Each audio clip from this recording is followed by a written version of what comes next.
आज मैं आप सभी के साथ सुबह के 5 बजे से लेकर शाम के 5 बजे तक का रूटीन शेयर करने वाली हूँ।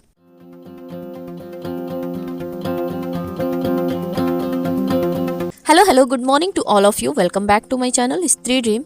आज मेरे दिन की शुरुआत सुबह के 5 बजे से पहले ही हो गई थी। आप सभी को पता ही है कि सारवी शाम को थोड़ा जल्दी सो जाती हैं और सुबह सुबह ही इन्हें भूख लग गई थी, तो फिर इन्हें नींद नहीं आ रही थी, जिसकी वजह से मुझे भी उठना पड़ गया। और आजकल ठंड इतनी ज़्यादा पड़ने लगी है कि सुबह सुबह बिना स्वेटर के इन्हें बाहर ले जाना बिल्कुल सेफ नहीं है, क्योंकि इन्हें बहुत जल्दी कोल्ड हो जाता है। तो मैंने इन्हें मोबाइल दे दिया था और फिर दूध गर्म करके ले आई और पिला के यहाँ पर बिठा दिया था। मैं भी सुबह जल्दी उठ गई थी, तो फिर मैंने सोचा कि अब तो ये इतने जल्दी सोएंगी नहीं और अभी कोई उठा भी नहीं है, तो मैं थोड़ा सा स्टडी कर लेती हूँ। और यहाँ पर मैंने जो भी नोट्स बनाए थे जीन पियाजे कोलबर्ग और वाइगोत्स्की का, तो वही यहाँ पर रिवाइज कर रही थी। और सारवी भी मेरे साथ ही साथ मस्ती कर रही हैं, क्योंकि अभी ये पूरी रात सोकर उठी हैं, तो अभी इतने जल्दी तो सोएंगी नहीं। और मैंने लूसेंट भी लिया था। मैं आप सभी को ऑनेस्टली बताऊं तो मैंने उस दिन लूसेंट सिर्फ एक ही दिन पढ़ा, उसके बाद से फिर मुझे टाइम ही नहीं लगा, क्योंकि टाइम मैनेज करना बहुत ज़्यादा मुश्किल हो जा रहा है मेरे लिए। और हाँ, मुझे एक बहुत सारे एक वीडियो पे कमेंट आए। उस दिन मैंने ईवीएस की मैराथन क्लास देख ली थी। मुझे सच में नहीं पता था कि सेकंड पेपर में ईवीएस नहीं आएगी, मेरे दिमाग में आया ही नहीं। और जब आप सभी के कमेंट देखा ना, तब जाकर मुझे पता चला कि मुझे ईवीएस पढ़ना ही नहीं था। आज मैंने सिलेबस चेक किया तो मुझे पता चला कि सिर्फ CDP, language first, language second और 60 नंबर की एसएसटी ही देनी है, तो बस उसी लिए पढ़ना है। तो आज मैं एसएसटी के लिए ही थोड़ा सा पढ़ने का ट्राई करूँगी।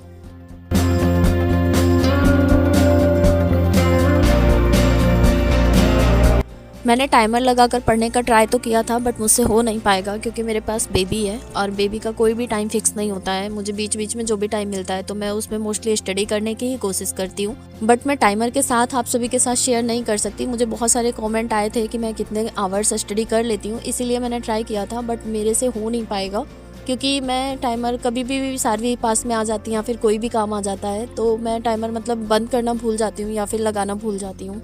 सुबह आधे घंटे से 45 मिनट तक पढ़ाई करने के बाद फिर सारवी सो भी गई थी, और उनको सुलाने के बाद मैं आ गई थी किचन में। चाय बनाने के बाद फिर मैं चली गई थी नहाने, क्योंकि आज मम्मी बाहर आग जलाई थी और वहीं पर पानी भी गर्म कर दी थी।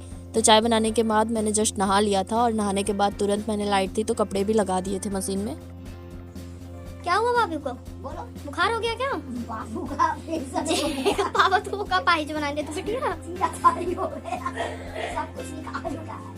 और उसके बाद फिर मैं आ गई थी यहाँ पर पूजा करने के लिए। मम्मी यहाँ पर सारवी को बहका रही थी, खेल रही थी सारवी के साथ। तो सारवी यहाँ पर मैंने एक बाबू बनाकर दिया था इन्हें पेज पर, तो उसको फाड़ वाड़ डाली थी। मम्मी यहाँ पर वही हंस रही थी कि बाबू का ऑपरेशन हो गया। और फिर पूजा करने के बाद मैं आ गई थी किचन में, और आज मैं यहाँ पर बनाने वाली थी आलू मटर का दम आलू और रोटी चावल और सारवी के लिए दाल।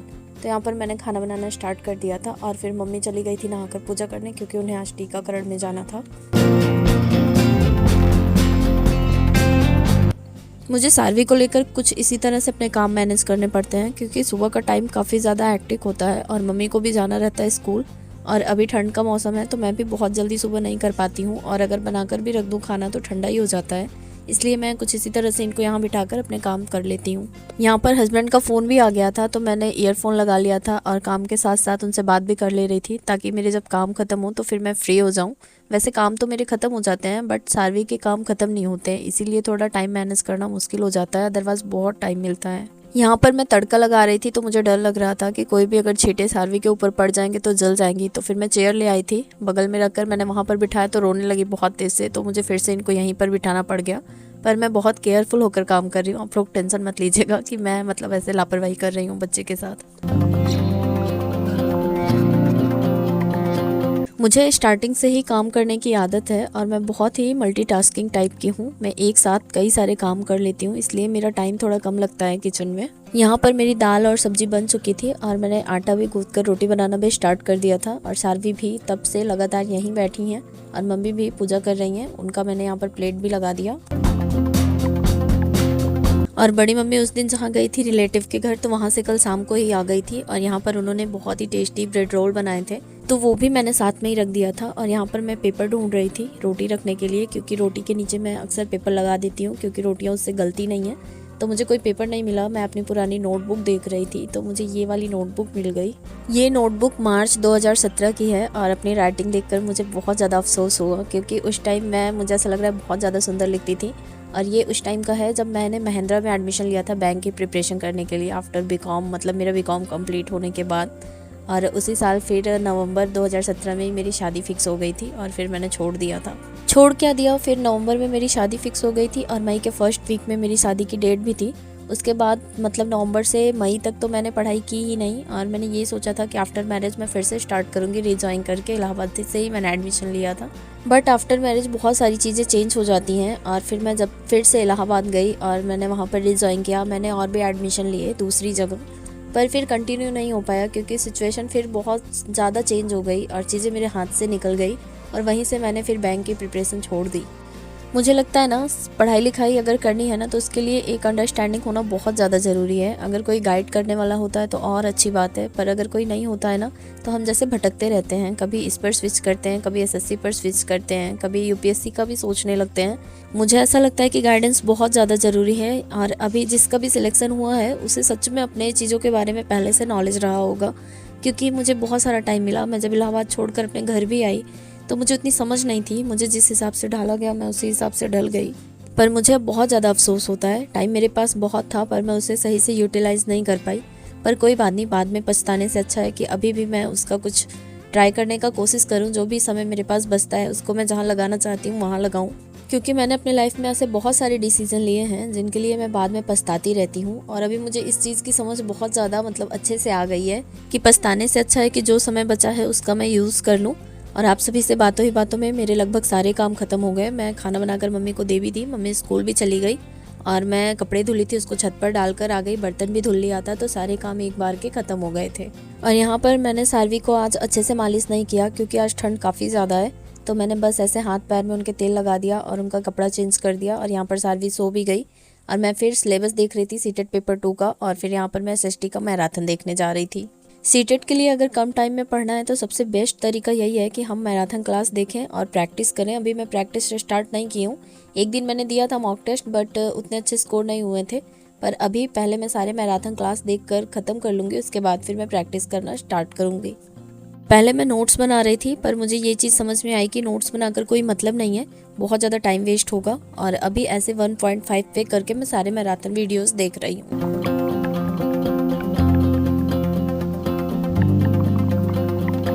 मैं अपने काम जल्दी ख़त्म करके टाइम पर्याप्त निकाल लेती हूँ पढ़ाई के लिए, पर थोड़ा सारवी की वजह से मैनेज नहीं हो पाता। अदरवाइज़ मैं बहुत अच्छे से पढ़ाई कर सकती हूँ यहाँ पर, और अभी मेरा माइंड मेकअप भी बहुत अच्छे से बन चुका है पढ़ाई के लिए। पर कोई बात नहीं, थोड़े थोड़े से ही ज़्यादा होता है। यहाँ पर सारवी उठ गई थी लगभग आधे घंटे से थोड़ा ज़्यादा पढ़ाई करने के बाद, और फिर मैं यहाँ इनके लिए दूध लेकर आई थी और अपने लिए भी कॉफ़ी बना कर ले आई थी क्योंकि आज ठंड काफ़ी ज़्यादा है और मैं चाय और कॉफ़ी की बहुत ज़्यादा मतलब शौकीन हूँ। सारवी को दूध पिलाने के बाद मैंने टीकाकरण जहाँ हो रहा था वहाँ पर भेज दिया था, क्योंकि मम्मी ने फ़ोन किया था कि आज चेचक का टीका लग रहा है तो सारवी को भी लगवाना था।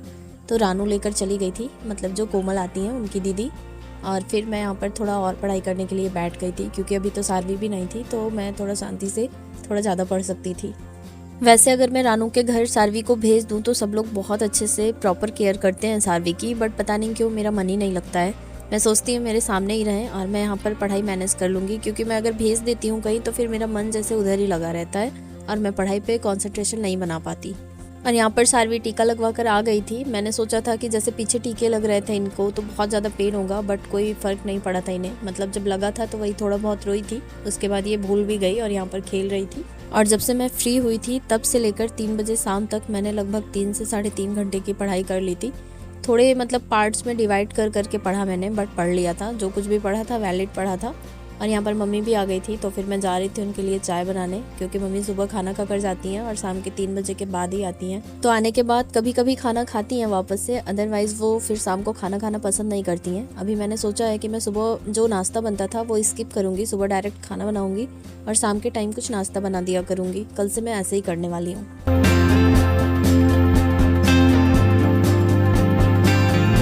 यहाँ पर चाय पीने के बाद मम्मी बाहर आ गई थी और आज सुबह से एक बार भी मतलब बादल ख़त्म ही नहीं हुआ, जो कोहरा पड़ा था मतलब कम ही नहीं हुआ। और सारे लोग बैठकर आग के पास हाथ पैर सेक रहे हैं।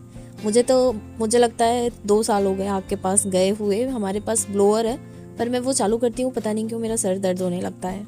मम्मी बाहर अपना काम कर रही थी मोबाइल से, और फिर कोमल सोना भी थी, सारवी भी वहीं खेल रही थी। और फिर मैं छत पर आ गई थी कपड़े उतारने के लिए। सुबह जब मैं कपड़े डालने आई थी तो मुझे ऐसा लग नहीं रहा था कि आज कपड़े सूखेंगे, बट काफ़ी ज़्यादा सूख गए थे क्योंकि हवा भी चल रही है, ठंड काफ़ी ज़्यादा बढ़ गई है। और मुझे लगता है कि जब मकर संक्रांति होगा, नहान हो जाएगा, उसके बाद ही धूप निकलेगी। और अभी यहाँ पर शाम के 5:30 बज गए और सारवी यहाँ पर खेल रही थी। इनको मैंने पजल वाले बहुत सारे ऐसे टॉयज़ ऑनलाइन ही मंगाए थे, तो ये इन्हीं सब टॉयज़ में बिजी रहती हैं। और अभी सारवी के सोने का टाइम भी हो रहा था, तो मैं इनके लिए हलवा बनाने वाली थी, तो मैंने मम्मी और अपने लिए भी बढ़ा लिया था। अब रात के खाने में देखेंगे, बहुत ज़्यादा कुछ नहीं बनाना होगा, तो बस कुछ इसी तरह से रहता है मेरा पूरा दिन। सारवी को खिलाने के बाद फिर सारवी सो जाएंगी। उसके बाद जो भी टाइम बचेगा मैं फिर से उसे अपनी स्टडी को दे पाऊँगी। बीच में मुझे बस वही खाना के लिए मतलब उठना पड़ेगा, जो भी बनाना होगा वो मैं फटाफट कर लूँगी। उम्मीद करती हूँ ये वीडियो आप सभी को पसंद आया होगा। कल फिर मिलती हूँ एक नए वीडियो के साथ, कुछ नई बातों के साथ। और अगर चैनल पर नए हैं तो please like share and subscribe करना मत भूलिएगा। और अगर कोई सुझाव होगा तो वो भी मुझे ज़रूर बताइएगा।